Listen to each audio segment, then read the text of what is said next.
Bible Jim here. One thing we all have to do, we all have to make choices in our lives. But we have to be very careful when we make those choices that we make the right choices.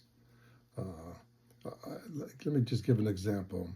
I have young grandchildren, and sometimes they have to cross a busy street.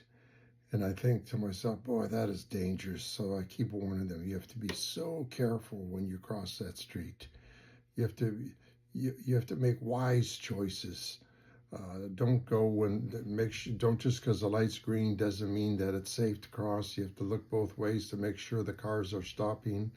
I know when I drive and I'm entering into a busy street, I have to be very careful that I make the right choice of when to pull into the street.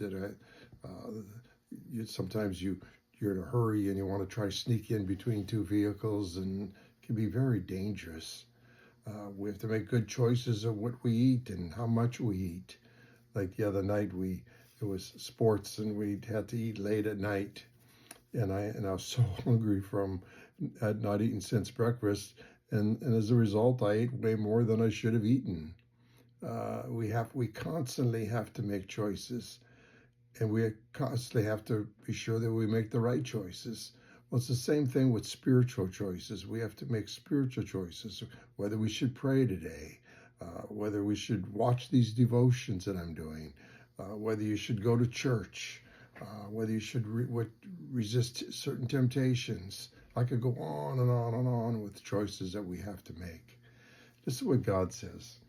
In Proverbs 8:10, he says, choose my instruction instead of silver, knowledge rather than choice gold.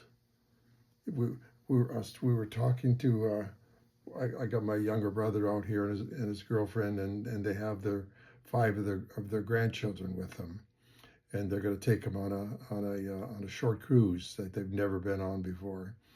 Some of them have never been to California before, and we were talking late last night, and they were talking about they're going to college and what they're going to major in college and how much money they're hoping to make, et cetera, et cetera. But here's what God is saying is those are important choices that they have to make. But he said, choose my instruction over money. Choose me over money.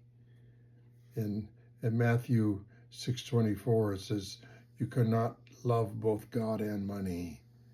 You will love one and hate the other. You'll hate one and love the other. And in First Timothy says, the love of money is the root of all evil. Not money is the root. The love of money is the root of